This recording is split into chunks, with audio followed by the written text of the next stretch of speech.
નમસ્કાર મિત્રો, સ્વાગત છે તમારું માર્કેટ બુલેટિન ચેનલમાં। આજના વિડીયોમાં આપણે વાત કરશું બે મેઇન બોર્ડ આઈપીઓ પૂરા થઈ રહ્યા છે, પણ સમયની કટોકટીના હિસાબે તમને વિગતવાર માહિતી નથી આપી શક્યા। પણ ટૂંકમાં માહિતી આવી છે તમારા માટે કે આઈપીઓમાં અરજી કરવી કે અવોઇડ કરવો। પણ તે પહેલાં હજુ સુધી તમે ચેનલને સબસ્ક્રાઈબ ન કરી હોય તો ખાસ કરી લેજો, અને જલ્દીથી આપણે ઇન્સ્ટાગ્રામ પેજને પણ ફોલો કરી લેજો, જેમાં આપણે ટૂંકમાં સારી માહિતી પોસ્ટ કરીએ છીએ। ચાલો વધુ વાત નથી કરવી, શરૂઆત કરી મુખ્ય મુદ્દાની। તો આજે પૂરો થાય છે એડવાન્સ એગ્રો લાઈફ લિમિટેડ અને ઓમ ફ્રેટ ફોરવર્ડ્સ લિમિટેડનો મેઇન બોર્ડ આઈપીઓ। વાત કરશું એડવાન્સ એગ્રો લાઈફની। 30 તારીખે શરૂ થયો હતો, આજે પૂરો થાય છે। 10 રૂપિયાની ફેસ વેલ્યુ, 100 રૂપિયાનો ભાવ, 150 શેરની લોટ સાઇઝ અને 192.86 કરોડનો સંપૂર્ણપણે ફ્રેશ ઇસ્યુ અને કર્મચારીઓ માટે 5 રૂપિયા ડિસ્કાઉન્ટ। વાત કરીએ કંપનીના વ્યવસાયની, તો કંપની ભારતમાં ખરીફ અને રવિ એમ બંને કૃષિ સિઝન દરમિયાન મુખ્ય અનાજ, શાકભાજી અને બાગાયતી પાકોની ખેતીમાં ઉપયોગી ઉત્પાદનો પ્રદાન કરે છે। અને કંપનીના મુખ્ય પોર્ટફોલિયોમાં જંતુનાશક, નીંદણનાશક અને ફૂગનાશક અને પ્લાન્ટ ગ્રોથ રેગ્યુલેટર્સનો સમાવેશ થાય છે। લગભગ બધા મિત્રોના કંપનીના વ્યવસાય વિશે ખ્યાલ આવી ગયો છે। આ ઉપરાંત કંપની માઇક્રોન્યુટ્રિયન્ટ ખાતરો અને બાયો ફર્ટિલાઇઝર જેવા અન્ય કૃષિ રસાયણો પણ બનાવે છે। અને 31 માર્ચ 2025ની સ્થિતિએ કંપની પાસે 410 જેનરિક રજિસ્ટ્રેશન છે, જેમાં 380 ફોર્મ્યુલેશન ગ્રેડ અને તૈયાર ઉત્પાદન અને 30 ટેકનિકલ ગ્રેડ એટલે કે રજિસ્ટ્રેશનનો સમાવેશ થાય છે। કંપની તેની સંકલિત ઉત્પાદન સુવિધાઓ દ્વારા ટેકનિકલ ગ્રેડ અને ફોર્મ્યુલેશન ગ્રેડના વિવિધ સ્વરૂપો તૈયાર કરે છે, અને બંને પ્રકારના કૃષિ રસાયણોનું ઉત્પાદન કરીને અસરકારક પાક સંરક્ષણ ઉકેલો પૂરા પાડે છે।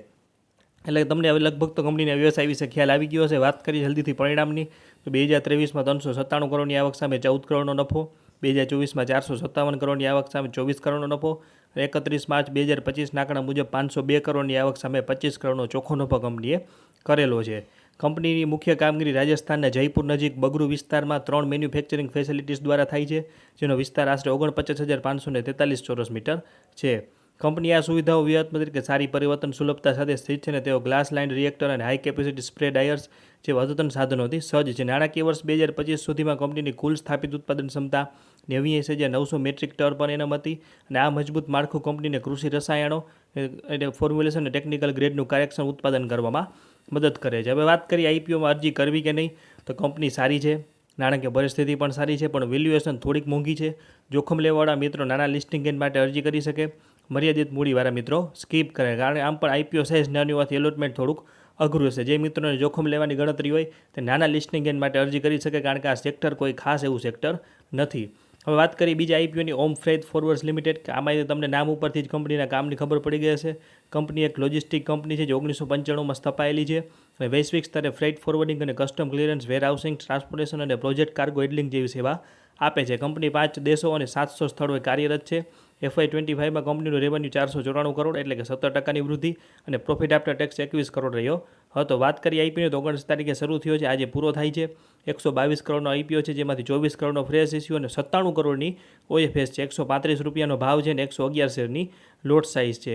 જે ફ્રેશ ઇસ્યુના પૈસા છે એમાંથી 17 કરોડ રૂપિયા નવા વાહનો કે સાધનોની ખરીદી માટે, અને બાકીના પૈસા જનરલ કોર્પોરેટ પર્પઝ માટે ઉપયોગ કરવામાં આવશે। હવે વાત કરીએ કે આમાં અરજી કરવી કે નહીં, તો 21 આસપાસના પી વેલ્યુએશન ઉપર આઈપીઓ આવી રહ્યો છે। આઈપીઓમાં મોટો ભાગ ઓએફએસનો છે। આઈપીઓ સાઇઝ નાની હોવાથી એલોટમેન્ટ પણ અતિ અઘરું છે, અને બીજા અનેક કારણોસર એવા છે કે જેના હિસાબે આપણે આઈપીઓને અંગત રીતે સ્કીપ કરેલો છે। ત્યારબાદ તમામ મિત્રો એક ખાસ નોંધ લેવી કે સ્ટોક માર્કેટમાં રોકાણ જોખમને આધીન છે। આ અમારો અંગત મંતવ્ય છે, કોઈપણ પ્રકારના નફા કે નુકસાન માટે અમે જવાબદાર નથી। તો આ વાત કરીએ આપણે બે મેઇન બોર્ડના આઈપીઓ વિશે, જેમાંથી હવે એડવાન્સ એગ્રો લાઈફ લિમિટેડના આઈપીઓમાં જોખમ લેવાની ગણતરી હોય તો નાના લિસ્ટિંગ ગેઇન માટે અરજી કરી શકો છો, અને ઓમ ફ્રેટ ફોરવર્ડ્સ લિમિટેડને અમે અંગત રીતે 100% સ્કીપ કરેલો છે। તો આવા તમામ મહત્ત્વના અપડેટ એ પણ આપણી ગુજરાતી ભાષામાં મેળવવા માટે માર્કેટ બુલેટિન યુટ્યુબ ચેનલને લાઇક, શેર અને સબસ્ક્રાઈબ કરજો, અને આપણા ઇન્સ્ટાગ્રામ પેજને પણ ફોલો કરી લેજો। આભાર।